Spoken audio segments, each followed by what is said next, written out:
14ই মে মালদা জমির ধান কেটে নৌকা বোঝাই করে টাঙ্গন নদী পেরোতে গিয়ে ঘটল মর্মান্তিক ঘটনা। নদীতে তলিয়ে গেল 2 শ্রমিক।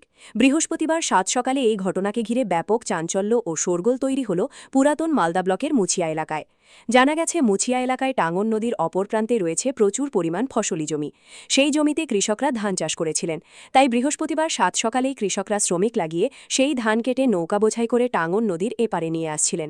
কিন্তু এপারে আসার পথে মারু টাঙ্গন নদীতে বড়সড় বিপত্তি ঘটে। হঠাৎ করেই নৌকা নদীতে ডুবে যায়।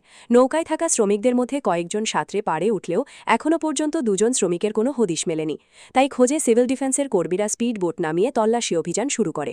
তবে খবর লেখা পর্যন্ত ওই 2 শ্রমিকের কোনো হদিশ মেলেনি বলে জানা গেছে।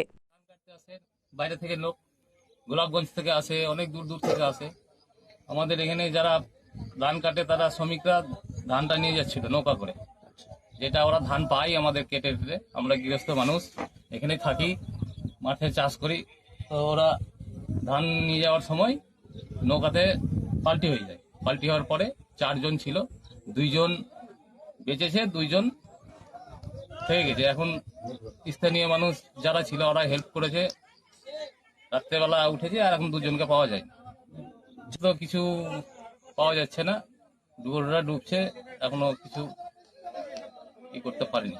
জানা গেছে এই ধানের যে গোলাপগঞ্জে, হ্যাঁ, তপেশ মহল্লা।